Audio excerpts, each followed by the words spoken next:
The HOA violation notice arrived, as they almost always did these days, tucked into a pristine white envelope with the official-looking Oakhaven Homeowners Association logo embossed in the corner.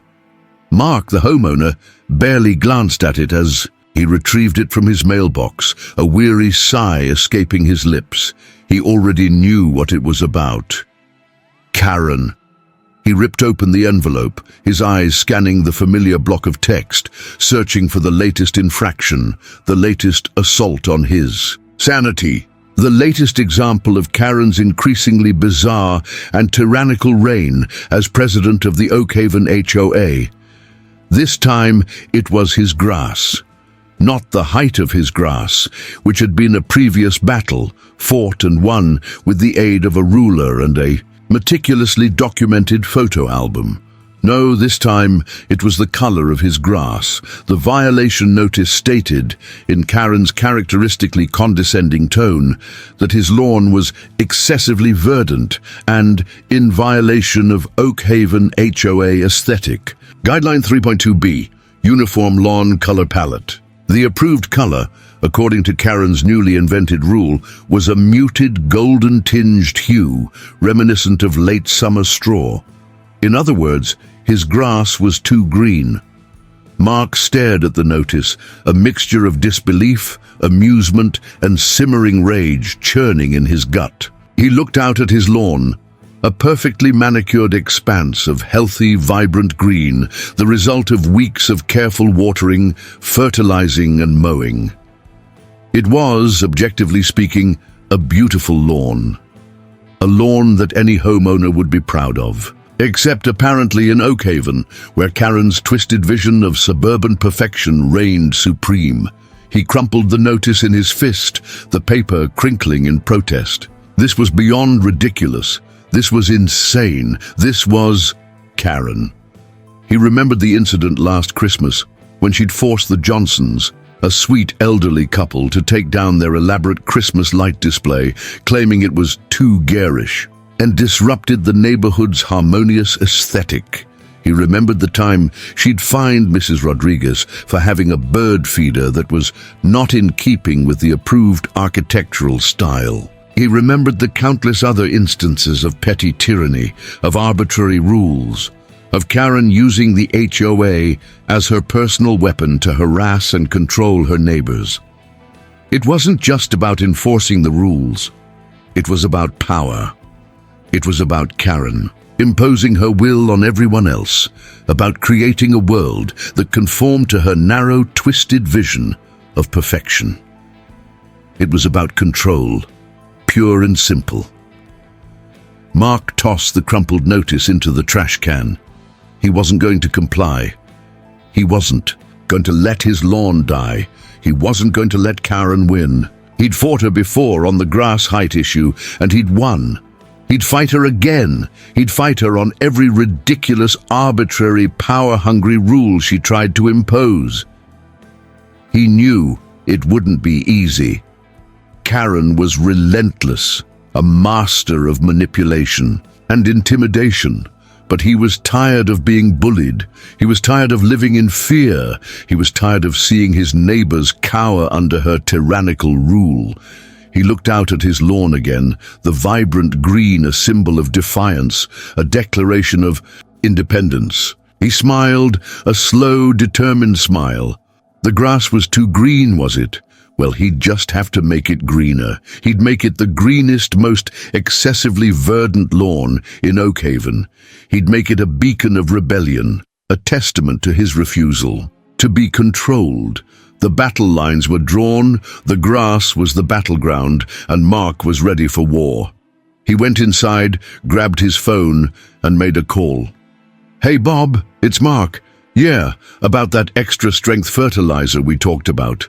The security camera footage was grainy, black and white, illuminated by the infrared night vision. But the figure that crept across Mark's lawn, silhouetted against the faint glow of the streetlights, was unmistakable. It was Karen. She was dressed in black, a ridiculous attempt at camouflage that only served to highlight her clumsy movements. She dragged a long, heavy hose behind her, connected to a large, industrial-looking container on a wheeled cart. It looked like something you'd see on a hazmat team, not in a suburban garden.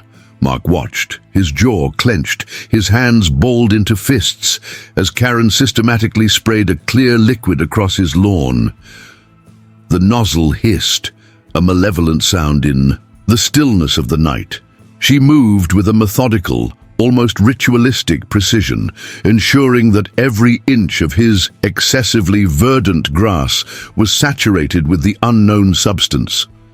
He knew instinctively what she was doing. She wasn't just trying to correct the color of his lawn. She was trying to destroy it.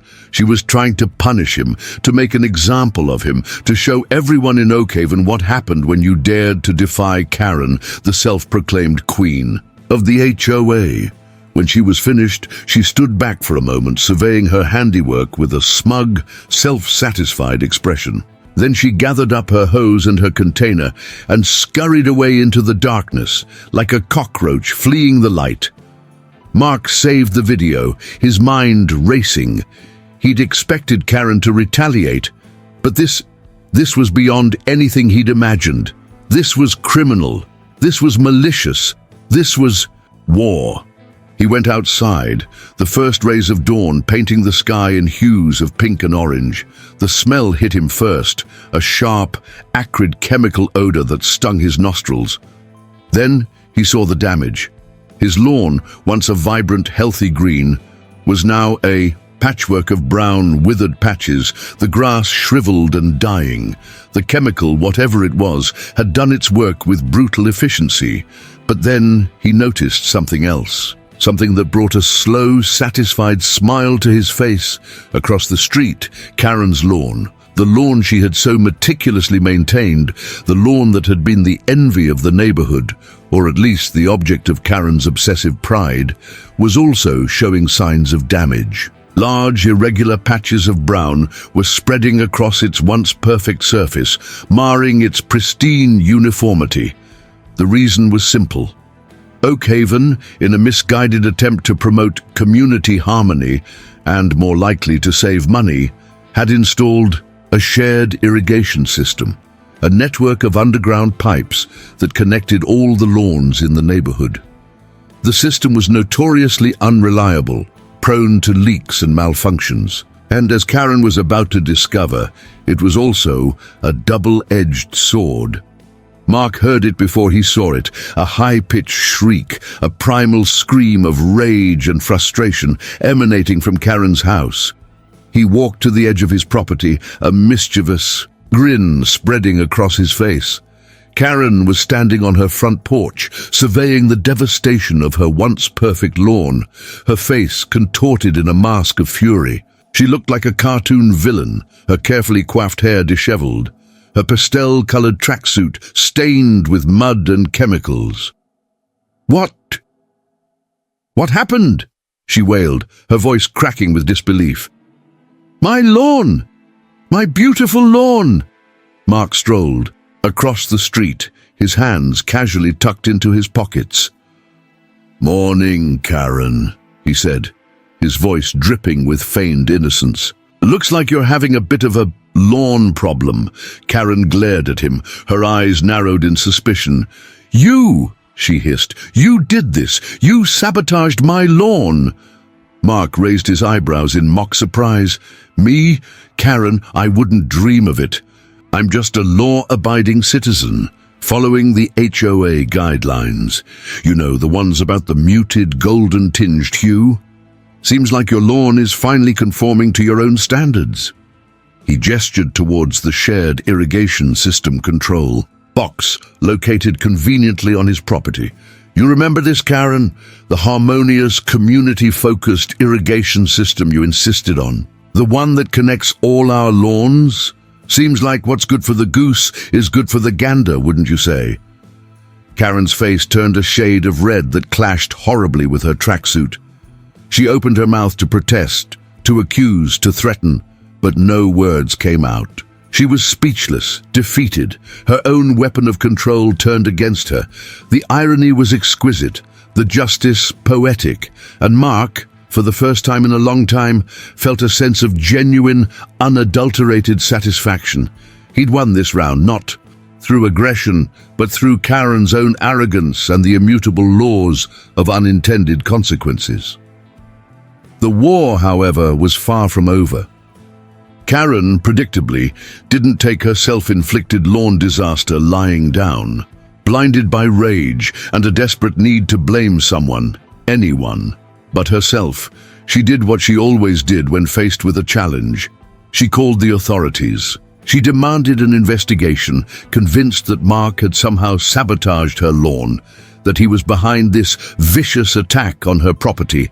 She ranted about his excessively green grass, his defiant attitude, his blatant disregard for the HOA rules. She painted herself as the victim, a poor, innocent homeowner targeted by a disgruntled neighbor. But this time, Karen's usual tactics backfired spectacularly. The city officials who arrived to investigate the lawn damage were not the usual easily intimidated HOA inspectors. They were environmental specialists, alerted by the pungent chemical odor that still hung in the air, a smell that Karen's hastily applied air freshener couldn't quite mask. They took samples of the soil, the grass, and the water from the irrigation system. They examined the container Karen had used, still sitting in Mark's garage, where he'd carefully placed it after retrieving it from the curb, where Karen discarded. The label, partially obscured by a hastily applied layer of duct tape, clearly identified the contents as a highly toxic industrial-strength herbicide, banned for residential use. The investigation quickly uncovered a far more serious problem than damaged lawns. The chemical Karen had used, in her reckless attempt to punish Mark, had not only seeped into the soil, but had also entered the neighborhood's storm drain system, potentially contaminating the local water supply. What had started as a petty HOA dispute had escalated into a full-blown environmental hazard, triggering a wider investigation by the city and even attracting the attention of state authorities. Karen's attempt to control the color of her neighbors' grass had unleashed a chain of events that threatened to expose her entire reign of terror. The expanded investigation opened a Pandora's box of complaints and accusations. Residents, emboldened by Karen's apparent vulnerability and emboldened by the city action, began to come forward with their own stories of her abuse of power. Mrs. Johnson, still grieving the loss of her Christmas lights, provided security camera footage of Karen tearing down the decorations, her face contorted in a sneer of disapproval. Mr. Rodriguez produced a file of threatening letters he'd received from Karen demanding the removal of his non-regulation bird feeder. Other neighbors provided evidence of Karen's selective enforcement of rules, her favoritism towards her friends, and her blatant disregard for the HOA's own bylaws. The stories painted a picture of a woman consumed by power, a petty tyrant who had used her position to harass, intimidate, and control her neighbors. The industrial-strength herbicide, meant to destroy Mark's lawn, had instead destroyed Karen's carefully constructed facade of respectability, exposing the ugly truth of her character and her methods. And as the investigation deepened, it became clear that the damage she had inflicted extended far beyond the withered grass of Oakhaven. The legal and environmental ramifications were just beginning to unfold. The Oakhaven Homeowners Association, once Karen's personal fiefdom, a tool for her control and intimidation, was now a scene of open rebellion. The emergency meeting, called by the remaining board members, was not the carefully orchestrated display of power Karen had envisioned. It was a reckoning. The community room, usually sparsely populated for Karen's mandatory pronouncements, was packed. Residents, many of whom had never dared to attend an HOA meeting before, filled every seat, lined the walls, and spilled out into the hallway. The air crackled with anticipation, with a sense of righteous anger, and with a palpable hope for change. Karen, seated at the head table with the other board members, looked a shadow of her former self. Her usual air of smug self-assurance had vanished, replaced by a nervous, almost frantic energy. Her carefully coiffed hair was slightly disheveled, her pastel-colored tracksuit looked wrinkled and ill-fitting, and her eyes darted around the room, searching for a friendly face, a sign of support, but finding none. The meeting began with a recitation of the charges against her: the illegal use of chemicals, the environmental damage, the numerous complaints from residents, the ongoing investigations by the city and state. The evidence was overwhelming, the condemnation unanimous. Then one by one, the other board members, the people who had once been Karen's allies, her enablers, her puppets, began to distance themselves from her. They spoke of their shock and disappointment at her actions. They claimed they had no idea she was acting outside the bounds of the HOA's authority. They insisted that she had acted unilaterally, that her decisions did not represent the views or the values of the association. "We were as surprised as anyone," one board member declared, his voice trembling slightly. "We had no knowledge of these egregious violations."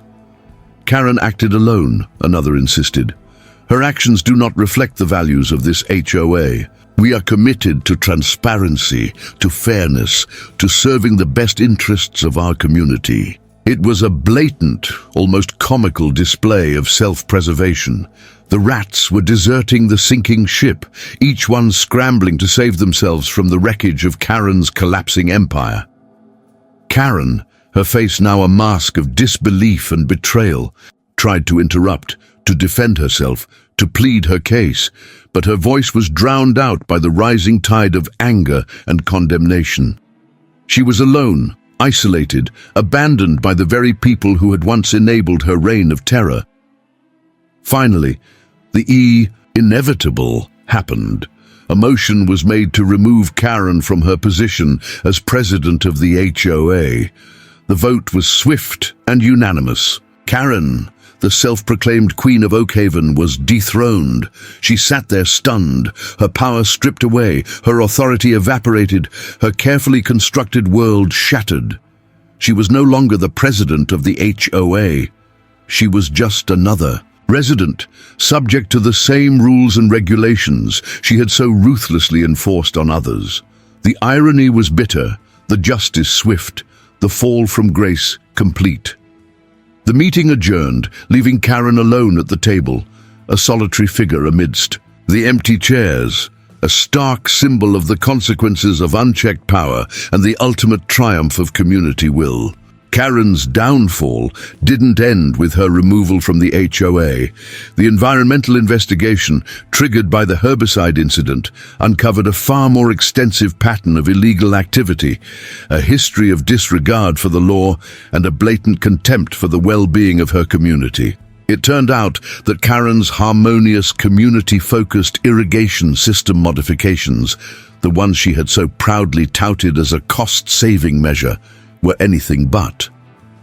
Investigators discovered that she had illegally tampered with the system, diverting water from a protected wetland area to irrigate her own lawn, ensuring its perpetual prize-winning and HOA illegal greenness. This diversion, carried out over several years, had caused significant damage to the local ecosystem, harming wildlife and disrupting the natural water balance. The city, facing potential lawsuits from environmental groups and pressure from state regulators, took swift action. They filed a civil lawsuit against Karen, seeking to recover the costs of repairing the damage to the wetland and imposing hefty fines for her violations of environmental regulations.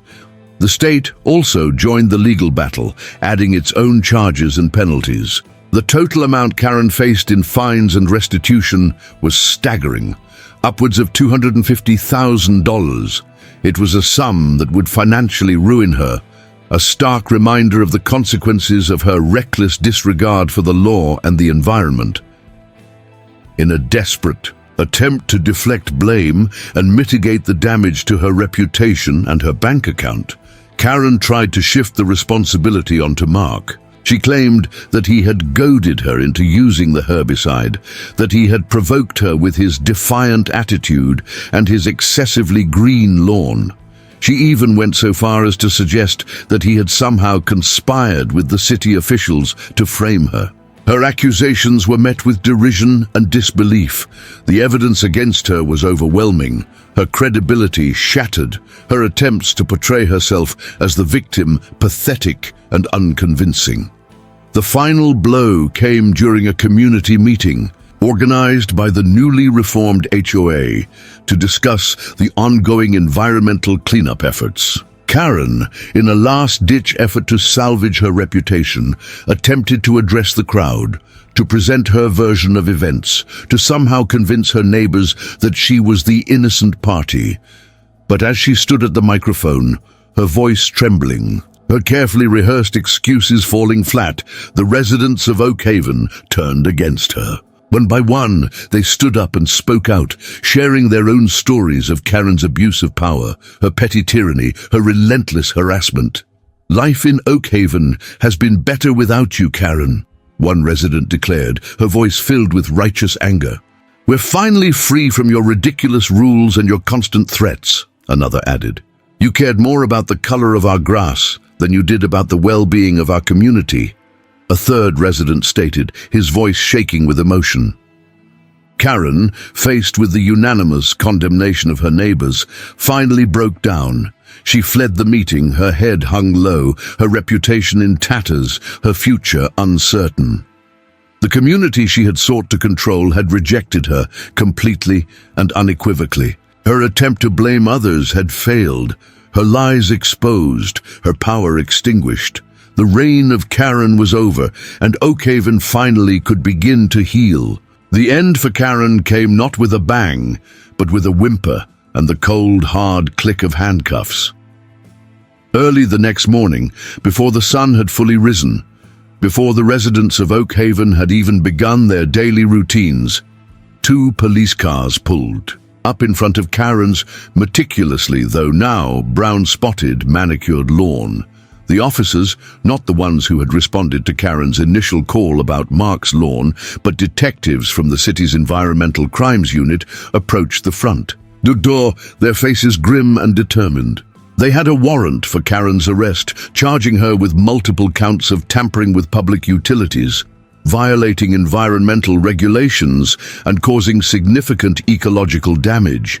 Karen, still in her bathrobe and slippers, her hair a mess, her eyes wide with a mixture of disbelief and terror, answered the door. She looked a far cry from the impeccably groomed, power-hungry HOA president who had terrorized the neighborhood for years.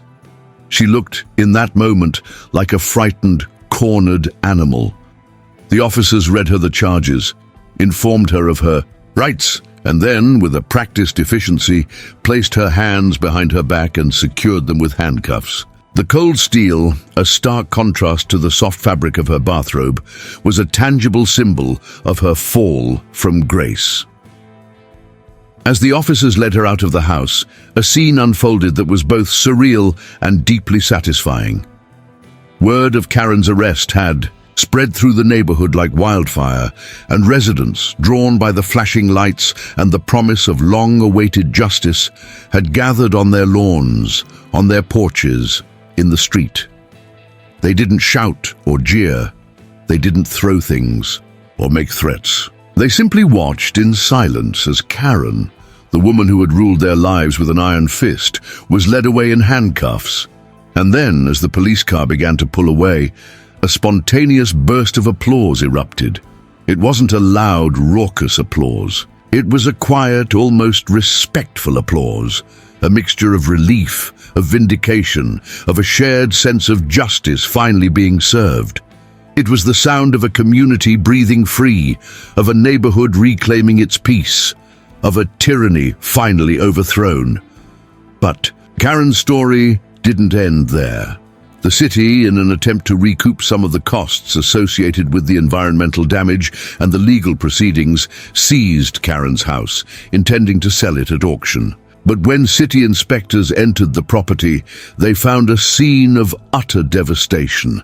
Karen, in a final act of spite and desperation, had systematically vandalized her own home. She'd smashed windows, ripped out fixtures, poured paint on the walls, and even clogged the plumbing with cement. The house, once a symbol of her pride and her obsession with control, was now a wreck, its value plummeting, a testament to her destructive rage and her ultimate self-destruction. The woman who had cared so much about the appearance of Oakhaven had destroyed her own little corner of it. The auction, when it finally happened, was a dismal affair. The house sold for a fraction of its original value, the proceeds barely covering a portion of Karen's debts. She was left with nothing. No power, no home, no reputation, and a mountain of legal and financial troubles. Her reign of terror was over, her legacy one of destruction, division, and ultimately self-inflicted ruin. The residents of Oakhaven, meanwhile, moved on, rebuilding their community, repairing the damage, and vowing never again to allow one person to wield so much unchecked power. The Oakhaven Homeowners Association, once a symbol of Karen's tyranny, underwent a radical transformation. With Karen gone and the board discredited and replaced, a new era of reason and cooperation dawned. The absurd rules that had choked the life out of the neighborhood were repealed, replaced by guidelines that prioritized community well-being over Karen's obsessive aesthetic preferences. The uniform lawn color palette was the first to go, consigned to the dustbin of history along with Karen's reign of terror. Residents were once again free to cultivate their lawns as they saw fit, choosing the shade of green that best suited their tastes and their gardening skills. The city, as part of its settlement with Karen, established a fund to compensate residents who had been unfairly targeted by her and the HOA. Mark, whose lawn had been the initial battleground in Karen's war against individuality, received a substantial sum, more than enough to repair the damage she had inflicted. But Mark didn't just repair his lawn. He reimagined it. He hired a landscape architect, a specialist in vibrant, sustainable ecosystems. He replaced the damaged turf not with the same monotonous grass, but with a lush, diverse tapestry of native grasses and wildflowers. He chose the deepest, richest, most vibrant shades of green he could find, creating a lawn that was a riot of color and texture, a living testament to his defiance of Karen's narrow vision of suburban perfection. He installed a state-of-the-art irrigation system powered by solar panels, a silent rebuke to Karen's water-wasting practices. His lawn became a local landmark, a symbol of resistance, a celebration of individuality, a vibrant middle finger to the tyranny of conformity. People would drive by just to admire it, to marvel at its beauty, to draw inspiration from its defiant spirit. The rest of Oakhaven followed suit in their own ways. Gardens bloomed with a newfound freedom. Bird feeders of all shapes and sizes appeared on porches and in yards, and Christmas lights twinkled brightly during the holiday season, unconstrained by Karen's arbitrary restrictions. The neighborhood, once stifled by fear and conformity, was now alive with creativity, individuality, and a renewed sense of community. The shared experience of overcoming Karen's tyranny had forged a stronger bond between neighbors, a collective understanding that their strength lay in their unity, in their willingness to stand up for what was right, and in their commitment to creating a place where everyone felt welcome, respected, and free to express themselves. Mark's lawn, the excessively verdant lawn that had sparked Karen's initial wrath, became a symbol of that transformation, a reminder that even the smallest act of defiance, the simplest expression of individuality, can have a profound and lasting impact. It was a living, breathing testament to the fact that Karen had lost, not just the battle over the color of the grass, but the war for the soul of Oakhaven. And the green, the vibrant, defiant green, was the color of victory. This HOA saga reminds us that unchecked power, even in seemingly minor settings, breeds abuse. Karen's reign highlights the dangers of apathy and the vital importance of community vigilance. It's never too late to stand up for what's right, even against seemingly established norms. The story also celebrates the enduring power of resilience. Like Mark's vibrant lawn, we too can flourish even after facing adversity. Our accumulated wisdom gives us a unique responsibility to challenge injustice, not with anger, but with strategic action and unwavering principle. Remember, the smallest seed of defiance, like a blade of grass, can break through concrete.